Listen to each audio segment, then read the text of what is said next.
Et salut les éco-jardiniers, c'est le Père Mamax. Ouais, une petite vidéo qui fait écho à une vidéo que je viens de regarder à l'instant, là, il est sorti il y a 2 heures, de la chaîne Potage Génération. Je vous mets le petit lien qui va bien sur la vidéo. Donc Nicolas, il demande à sa communauté de participer un petit peu en commentaire pour expliquer comment eux, dans leur contexte, etc., nous, donc la communauté, on fait pour gérer l'arrosage. Et j'ai fait une réponse, mais j'ai vu que par rapport à son modèle à lui et les réponses générales, mon modèle est un petit peu plus complexe. J'ai pas voulu, comment dire, vulgariser au point de louper des étapes, parce que je trouve que ces étapes, elles sont importantes. Je vais faire comme Nicolas, faire participer un peu la communauté. Dites-nous en commentaire. Je vais faire pareil en fait. Je vais copier-coller mon commentaire que j'ai mis sous sa vidéo. Ça servira un peu d'exemple. Et je vous invite à me dire de quel pays, de quelle région, la nature de votre sol. Si vous le connaissez, l'acidité ou l'alcalinité de votre sol. Puis vos différentes stratégies d'arrosage. Tuyaux, arrosoir, pas du tout, mulch, fait pipi. Partagez ça entre vous. Moi-même, je profiterai des bonnes idées que je n'ai pas eues pour améliorer mon système. Et puis, le complexifier encore plus, quoi. La saison, elle commence souvent dans ma serre, hein, ici, petite véranda sympathique, presque 12 mètres carrés. Et donc l'été, je cultive. Je me suis fait un petit bac avec un petit montage en briques, façon pierre sèche. Et dans le fond, j'ai fait une petite rétention d'eau en linoléum et pareil, un fond de briques assez bien espacé pour garder la flotte le maximum en dessous. Et j'ai des patates, j'ai des tomates, j'ai des poivrons, j'ai des aubergines. Voilà, je vous montre tout ça. Un petit peu des basiliques de pourpre, des basiliques, des poivrons, je disais. Aubergines, c'est là. Là, j'ai un pied de poivron qui est sauvé de l'année dernière qui continue de faire des fleurs. Des semis spontanés de yédin que je reprends au fur et à mesure que je ramène au jardin quand j'en ai besoin. Un petit toya. Ça aide un petit peu aussi à l'arrosage. Il n'y en a pas beaucoup, c'est des petites. Normalement, c'est pour les pots de fleurs. Ouais, ça profite un peu plus à la zone. Ça, je me demande même si c'est pas une morelle. Je sais pas, on verra bien. Là, ici, un autre poivron. Piment, je crois, celui-là, jalapeno, si ma mémoire est bonne. Encore une petite aubergine, encore du basilic. Normal, on va dire. Là, j'ai des fleurs. J'ai un pied de tomate, voilà, assez régulier.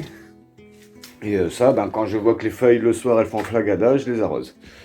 Quand je dis le soir, voilà, il fait encore jour, quoi. Donc vers 9-10 heures le soir. Et le soleil il tape de bon matin, mais il y a la canopée du jardin derrière qui fait que c'est vraiment vers 10-11 heures. Et puis comme vous voyez, j'ai mis de la canisse pour ombrer un petit peu la serre, limiter la chaleur. Donc il y a de la lumière qui rentre, mais voilà. Ici, j'ai encore une table sur les deux où j'ai pas fini. Il y a encore de la tomate. Elles font pitié à voir, hein, mais bon. Les feuilles en haut, elles sont encore vertes. Il y a de la vie. Ça, c'est les poireaux piqués, on va y venir aussi. Voilà, là, tu vois, celle-là, elle commence à dire j'ai soif. Là, on est le soir, il n'y a plus le soleil qui tape dessus. Donc là, je sais, en plus, voilà, c'est mis dans des petits bacs. Il y a une petite réserve d'eau. Un demi-centimètre, 1 centimètre au fond. Donc il y a toujours une petite réserve toute la journée. Sauf quand vraiment il fait très très chaud. En plus là c'est là où on est derrière la fenêtre, donc ça chauffe un peu plus quand c'est noir. Mais voilà, dans l'absolu c'est encore vivant. Plus ou moins développé. Les aubergines, elles ont elles ont toutes été semées le même jour. Ici on a une petite chayotte qui devait aller sur la pergola pour ceux qui suivent la chaîne. Hop, celui-là, galingo, ça on n'en veut pas. Mais finalement, il y en a une sur les deux qui est repartie, donc voilà. Bon allez, hop là, il fait nuit.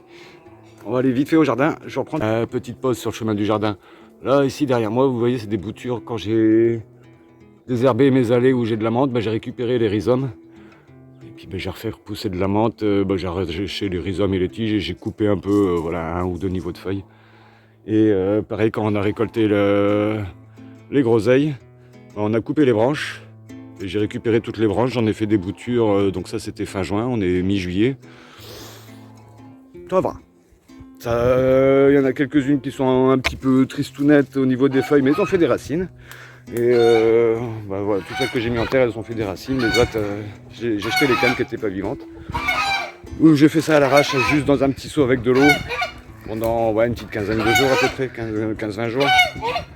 Et après voilà, j'ai sorti toutes les cannes. Et celles qui avaient des petites pointes blanches ou des petits fils blancs déjà, certaines, on a fait ça. Ok, nous voilà dans le jardin. Tadam. Bon, on va commencer, j'ai parlé vite fait des poireaux tout à l'heure. Donc j'ai fait une récolte de pommes de terre sur mon carré parmentier. Donc ici c'était pommes de terre. Bon, il y a encore de labourage que j'ai laissé à droite à gauche, il y avait des fèves. Il en reste un pied ou deux que j'ai gardé parce qu'ils n'ont pas fini de mûrir. Et j'ai remplacé les fèves par des tomates. Vous voyez, elles font un peu pitcher. J'ai pas enlevé les feuilles. Ouais, je pourrais. Mais elles, depuis que je les ai implantées, j'ai pas arrosé. Ça fait... elles ont poussé de ça, donc 15 jours, 3 semaines. Elles n'ont pas toutes poussé bien comme il faut. Hein. Mais voilà, vivra celle qui vivra. Et là, ici, j'ai mis une bâche. C'est du plastique, c'est pas beau. C'est du PVC en plus. C'est même pas un plastique écolo. Si tant est que ça existe. Quand j'ai mis ça, donc là ça fait déjà une semaine, j'ai arrosé abondamment avant de mettre mes... Là j'ai fait des semis de carottes dans des sillons.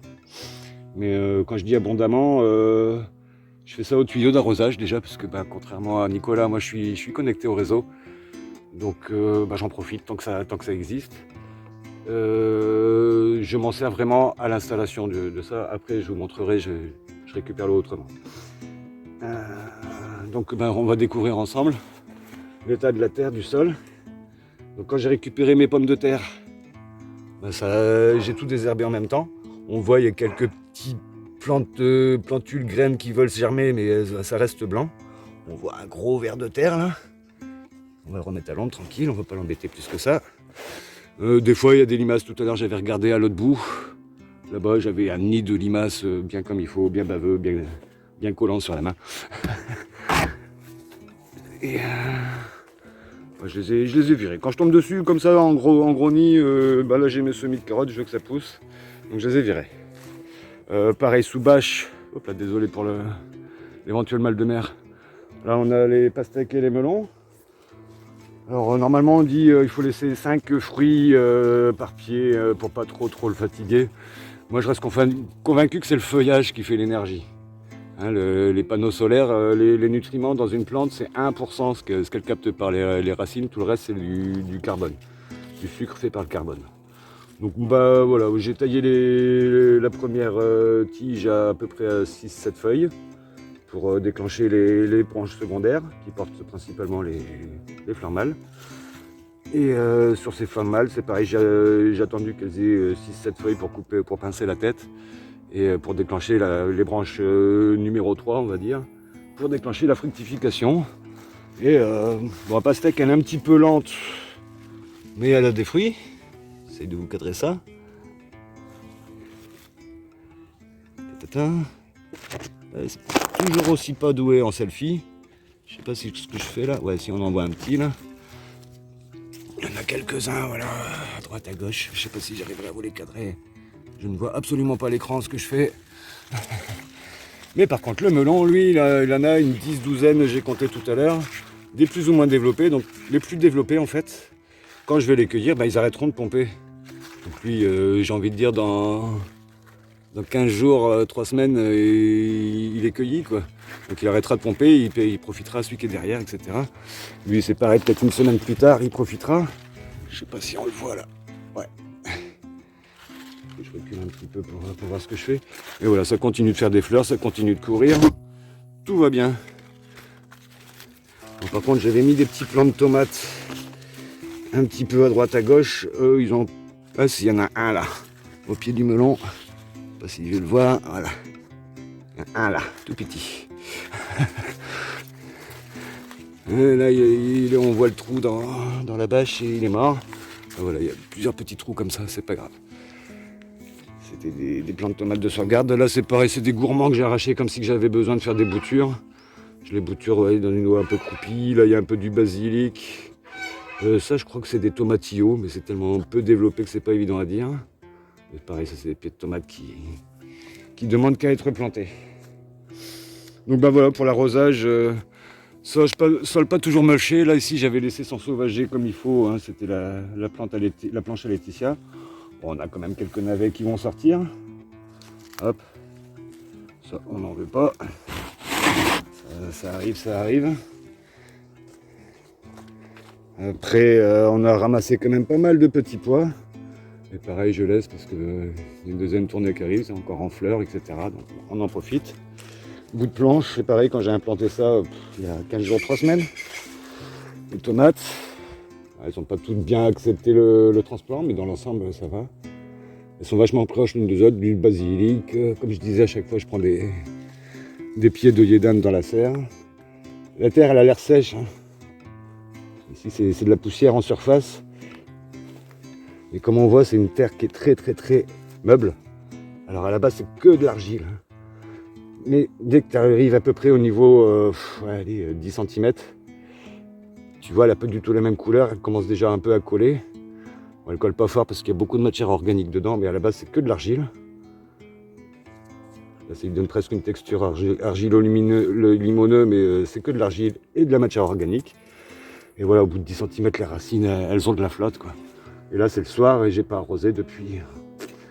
Il y a eu la rosée ce matin qui a dû humidifier un petit peu et c'est tout, quoi. Et ça, ouais, ici, j'ai pas arrosé depuis que j'ai implanté ça il y a 15 jours. Et je mouille le sol avant de mettre mes plantes. Comme ça, l'eau, elle va d'abord dans le fond. Et le temps que j'aille chercher que j'arrose, je vais couper le tuyau, je vais chercher mes plantes dans la serre et je les ramène. Donc l'eau, elle a le temps de s'infiltrer bien en profondeur. Et depuis, j'ai pas réarrosé, quoi. Donc, je reviens un petit peu à l'arrosage soir au matin pour répondre un petit peu à la vidéo de Nicolas. Donc pareil, différentes stratégies. Mais pourquoi est-ce que j'arrose plutôt le soir que le matin?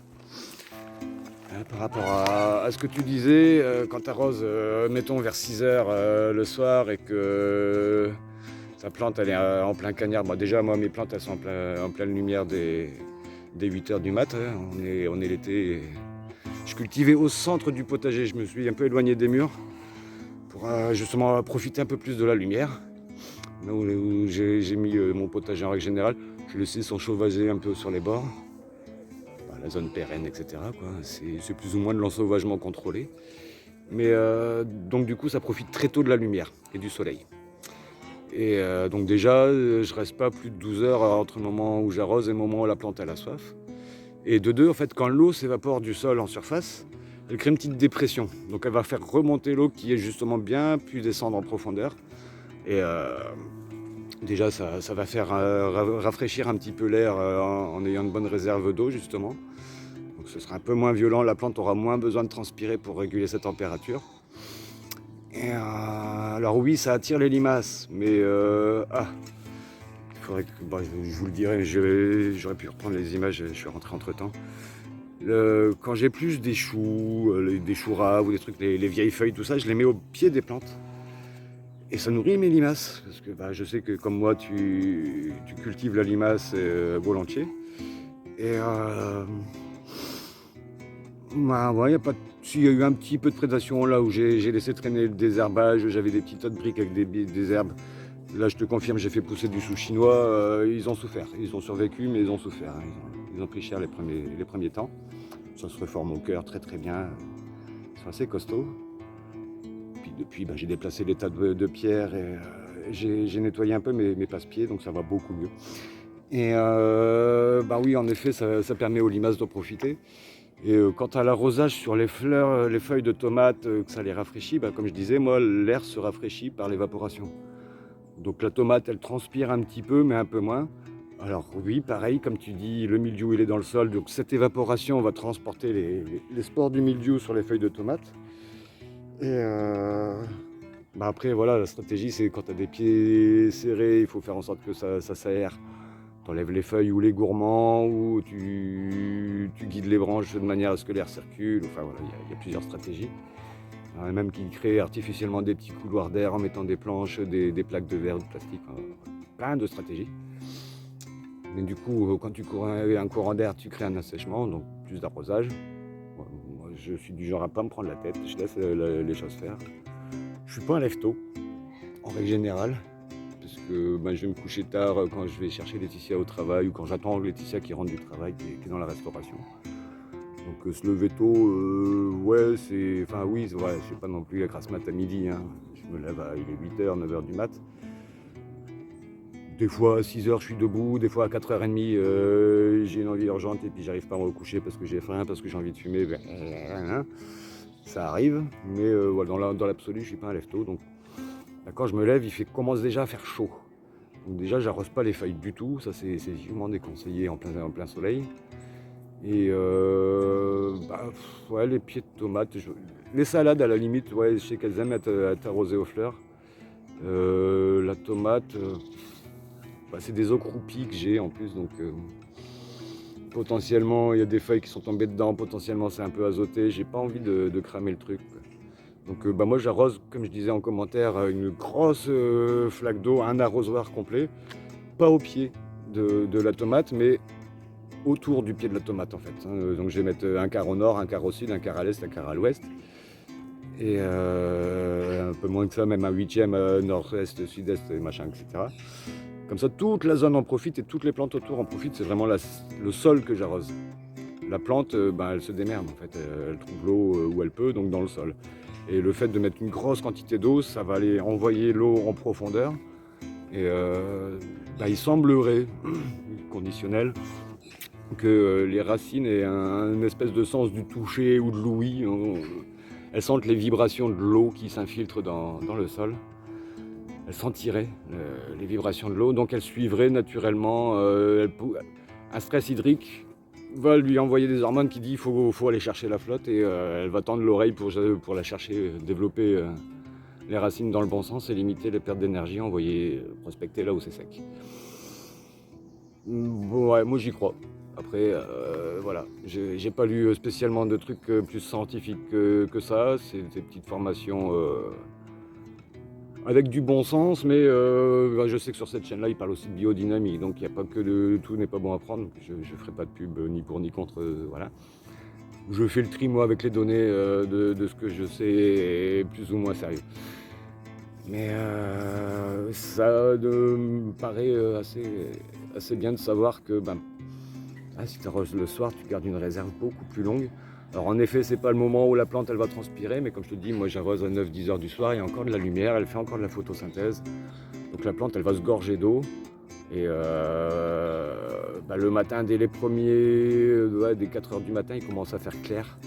Pas dire non plus qu'il fait jour, mais le ciel s'éclaircit bien, donc elle va commencer lentement à faire de la photosynthèse, continuer de se gorger d'eau si jamais elle en a perdu un petit peu pendant la nuit. Et en général, oui, forcément, quand tu es au zénith à 14h, toutes les plantes elles sont flagada. Ça, c'est normal, elles souffrent. Mais après, ouais. Le plus dur, c'est en serre. Il faut arriver là, par contre, ouais, je mouille le sol de ma serre, le carrelage, enfin l'espèce de carrelage. L'évaporation, ça refroidit encore l'air. Principalement ici, je vais vous montrer, tiens, là. J'ai désherbé les abords qu'il y avait devant les maïs. J'ai mis du foin quand j'ai transplanté des tomates parce que j'avais une petite bande entre le marchepied et les premières rangées de maïs et haricots. Moi je dis autant que ça sert, j'ai des tomates à sauver. Mais par contre pour le reste, là, les maïs derrière, en dessous, c'est sauvage, hein. Donc il y a des graminées, il y a de la mercuriale, il y a du kénopode. Ça par contre ça fait partie de la mille-pas, hein, c'est les courges. Tu vois, le kénopode, il est presque aussi haut que le maïs. En fait, le but du jeu, là, c'est de faire en sorte que le maïs, il se sente concurrencié, donc il pousse pour qu'il puisse servir vite de tuteur aux haricots, quoi. Parce que là, les haricots, ils sont en train de devenir plus grands que les maïs. Et tu vois, en fait, à la zone, quand le kénopode, il commence à tirer la gueule là, ça veut dire que peut-être il va falloir que je mette un arrosage. Alors, au début, en saison printanière, quand je fais les semis, que j'implante, comme je disais, les premières plantes, j'arrose au tuyau abondamment. Donc je fais un premier passage rapide pour humidifier la surface. Parce que si tu arroses tout, après ça fait des grosses flaques d'eau, t'emportes les graines, enfin c'est pas génial. Donc j'humidifie très légèrement la surface en passant de manière longitudinale dans mes planches. Tuic, tuic, tuic, tuic. Je fais 3-4 voyages comme ça avec le tuyau. Et après, une fois que quand je suis arrivé au bout, je reprends du coin opposé, donc par là où j'ai commencé. Mais au lieu de partir en longueur, je vais partir comme ça en largeur. Tuic. Et là, par contre, je vais prendre mon temps. Jusqu'à ce que la flaque, elle commence à se former. Et je vais arroser, arroser, arroser, arroser comme ça. Ça, c'est le premier arrosage à l'installation de la planche. Quand je fais les semis, que je mets des... Là, les tournesols, c'est des plantes qui venaient de la serre, etc. Après, tous les soirs, avec le tuyau, j'arrose en l'air, juste pour humidifier. Et ça dure toute la soirée, ça s'infiltre bien dans le sol, ça évite à l'eau de s'évaporer s'il a fait chaud, etc. Parce qu'à cette période-là, c'est complètement nu. Il n'y a pas de mulch, il n'y a pas de désherbé, il n'y a plus rien. Et après, quand tu vois qu'une plante, elle commence à réclamer à boire, ça veut dire que cette zone-là, elle commence à s'assécher. Et bien là, je vais prendre Estiopépère là.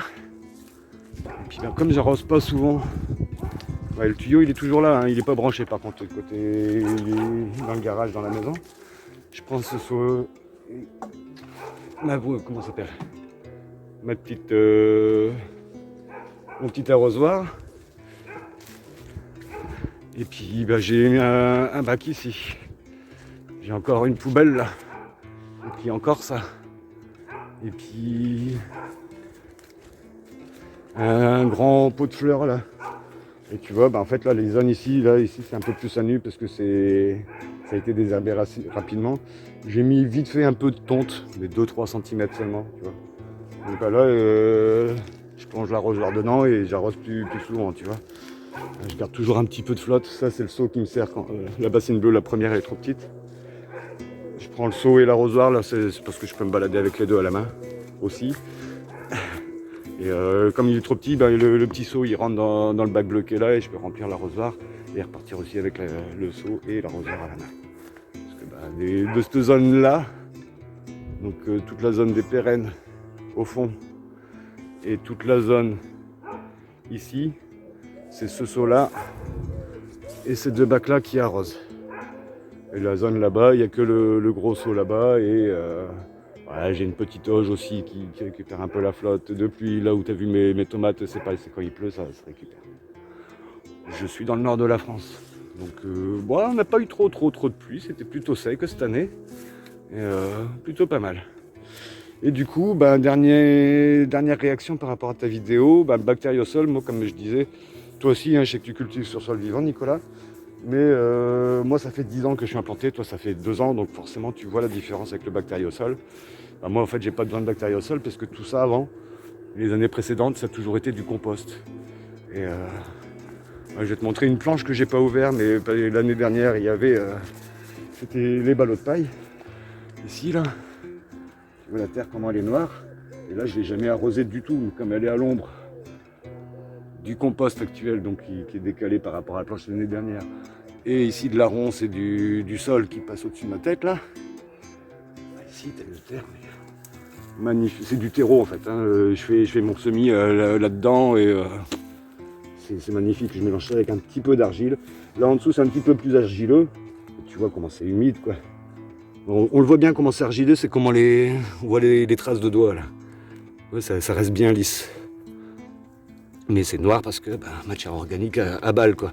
On voit encore un petit peu les restants de paille du ballot. Et ouais, ici c'est une terre magnifique. Alors, je sais pas si la caméra elle captera les différences. C'est un petit peu plus jaune, un petit peu plus clair, un peu moins mélangé le complexe argilo-humique. Mais voilà, tout ça c'est rempli de bactéries. Là-dedans j'ai 3 fois la population humaine en nombre de bactéries. 3-4 fois le nombre de populations humaines sur toute la Terre. On est sur 24 milliards ou 30 milliards de bactéries dans une poignée de terre comme ça, quoi.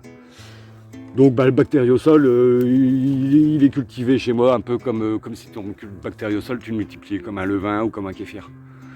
Donc pour moi j'ai pas besoin de rajouter de produits, même si c'est pas vraiment un produit, c'est un truc naturel, quoi. Et là tu vois, pareil. Pas faire de dégâts parce que j'ai des tout petits oignons, une petite betterave, donc on va pas faire de bêtises. Mais je te montre un peu Le mulch, il est tout fin, là, il a déjà été digéré. C'est un truc qui était posé au début du printemps, fin d'hiver même. Mais voilà, le sol, jamais arrosé. Enfin, jamais. Si, la dernière pluie, quoi. Je vous laisse consulter la météo, je sais plus c'était quand. Moi, plus c'est complexe, plus j'aime. Sur ce, je vous dis spécifiquement, faites attention à ce que vous mettez dans la terre. Respectez-vous, dans les commentaires aussi. Hein. Bon, a priori, la communauté, elle est assez cool. Continuez comme ça, vous êtes bons. Et à tantôt.